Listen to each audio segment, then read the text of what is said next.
It's quite exhausting, the normal life with all the pressure to perform at work but also in private life. As a result, not only your physical but also your mental health falls by the wayside, but there is something you can do about tiredness and depression. This solution is well-being and how we can feel better, stay healthy and resilient. That's our topic in this episode of More Podcast, Our New Ways of Working. Therefore, a warm welcome to all of you. My name is Bernd Rode from Internal Communications at Metro AG. My guest today is Payal Nambiar, Head of Corporate HR at Metro India. Hello, Payal. Hi, Bernd, and hello, Metro people across the world. Very nice to be here. Thanks for taking the time for us. Payal, you are in Bangalore. I'm here in Düsseldorf, actually. We had planned to meet here at the Metro campus in Düsseldorf on the occasion of the HR Directors Conference, but after all, the event had to take place virtually. The current high number of corona-infected people in Germany did not allow to meet physically. That's why we are connected via Teams. Payal, in Germany, we continue to struggle with the coronavirus. What is the current corona situation in India? Oh, it's very interesting you ask me that, Bernd. So it is constantly changing here, especially with the new variant. So it seems like COVID is not moving out of our lives anytime soon. And with Omicron, it just seems to be a little under control now, but we can't say what the situation will be like in a month. So we've got our fingers crossed. Otherwise, the COVID situation is under control. We've got over 1 billion people vaccinated, thanks to our local government and the central government. And we're pretty rest assured that the vaccination should keep us safe. Yeah, Payal. Maybe not only in that regard, you are doing much better than we are here in Germany. And I think with this, you guys in India are doing a lot to make sure that you are feeling well in dealing with the corona pandemic. And that brings us to our today's topic. In this episode, we will talk about well-being. Because only when we, the people at Metro, are doing good, when we all feel well, only then is Metro also doing well as a company. And what you, Payal, and your colleagues in the project team do for our well-being, that's what we are talking about today. And of course, we also want to know something about your personal new way of working, Payal. As always, we have our little questionnaire, Try New Things, and we are all looking forward to your sound souvenir at the end of this podcast episode. But first, let's talk about the actual topic, well-being. Payal, could you please explain to our listeners and also to me what it means when we talk about well-being at Metro? Thanks, Bernd. So at Metro, our belief is to try and equip teams to navigate through this whole uncertainty and try and build high-performing teams. I think COVID has really shaken things up a little bit, and it is more a reality than ever before. So with our focus on well-being and what we want to drive together as a core team and with the larger team, our endeavor is actually to provide employees with financial, physical, emotional, and social support. Mm-hmm. You're part of a 3-person team that is driving the topic of well-being across Metro. How did you get involved in this topic? I actually head up the corporate HR team at India. And I'm actually very, very deeply passionate about driving overall well-being. I take personal attention to that and would love to be involved in any initiative that's being run. And this gave me an ideal opportunity to be part of the core team and support the initiative globally for Metro. Mm-hmm. Metro is first and foremost a business enterprise, of course, apart from the human component.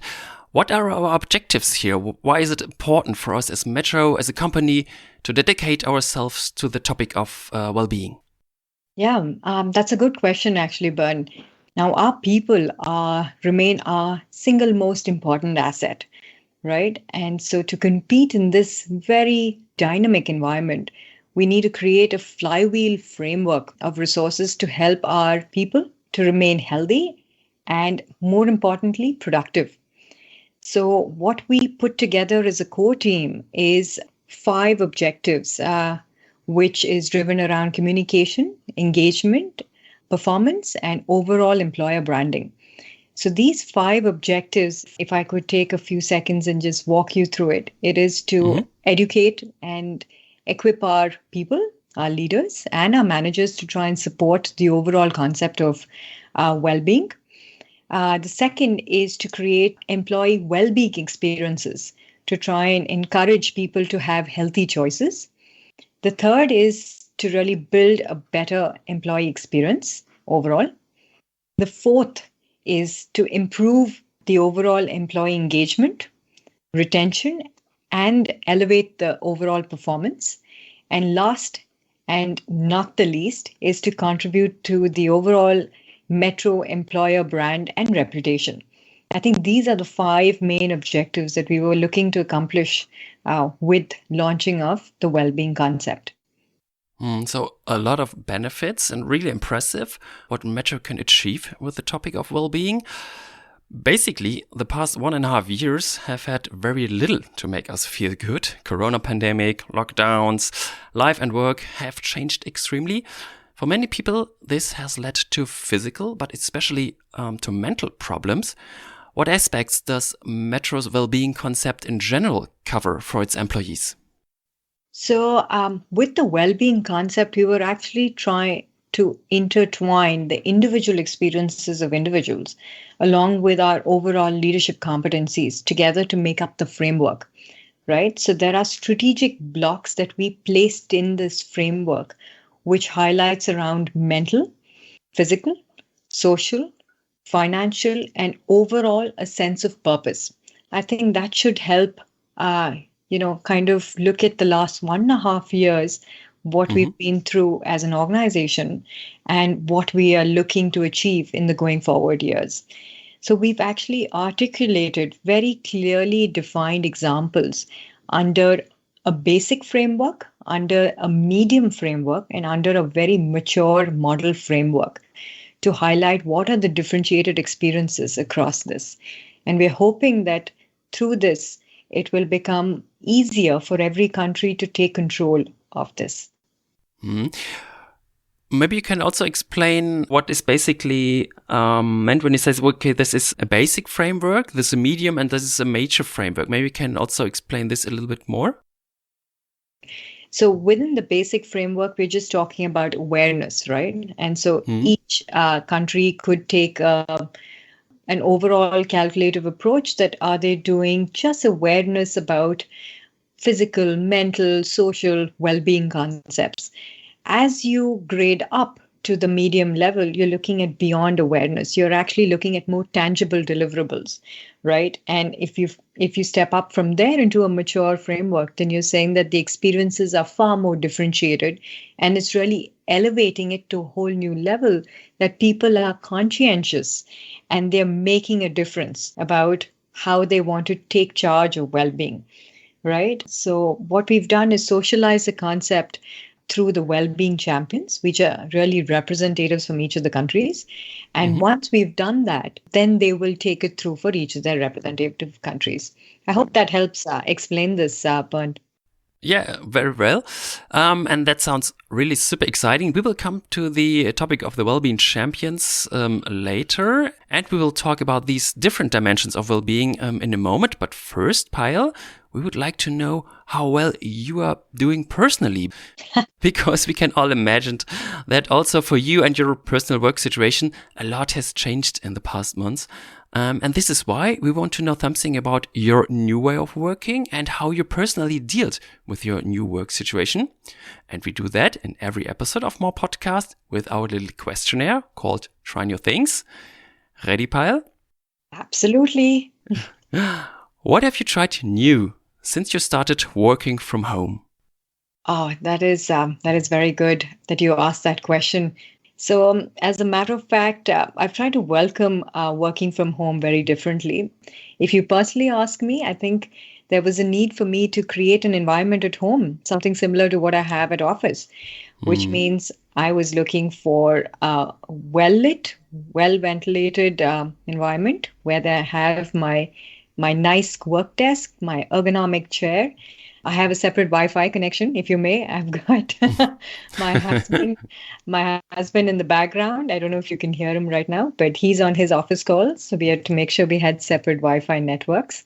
Yeah. Made investments in headphones and mics, and other accessories on the table just to make sure that the desk looks very pleasing. But yeah, I think the big positive, and I'm saying big with like high thumbs up, positive was more around the zero commute time. So from where I stay in a place called Whitefield to where the office is in a place called Yashwantpur, you guys can take a stab at pronouncing these names. But yes, this is a 1 hour commute on any given day. So I save Yeah. 2 to 2.5 hours depending on the traffic situation. And so, yeah, that time is utilized effectively in baking and cooking. And you know what is my most favorite dish that I like to bake? No? Tell me. It is cinnamon rolls. Okay. Learn from YouTube, Sounds if you delicious. may. Yeah. Cool. Yeah, and I can really imagine Bangalore is the third largest Indian city with about 12 million inhabitants. That's right? So you've done your research well, Bernd. Yeah, a little bit. Yes, I think Delhi and Mumbai. Yeah, and the traffic must be terrible every morning.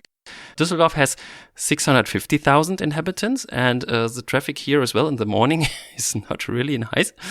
So you can really imagine how this is in Bangalore. Yes, yes, it's very big. Coming back to your personal learnings, what can you tell us about that? So, what are your personal learnings from your new way of working? What have you learned about yourself? Yeah. So apart from the fact of the office, the home office being made, nicer and more productive, I've also personally been able to focus a lot more on things which are important beyond work, right? Which is my loved ones, my home. And I've been able to give quite a bit of prioritization to that as well because of the, saving on time, cost, and traffic issues and no commute. So at this point, I've learned to value personal well being more so. And family and relationships are at the epitome of bringing real meaning to my life. Do you have a life hack for working at home? Yeah, I do.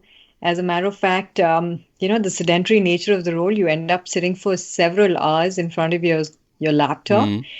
And I realized that, that's not really, my best in terms of mental and physical fitness.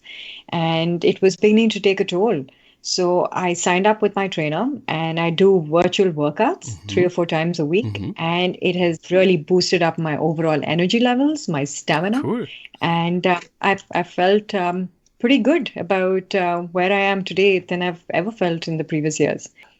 Sounds great. And I think it's a very good recommendation for all of us. And it shows that you're setting a great example in terms of well-being.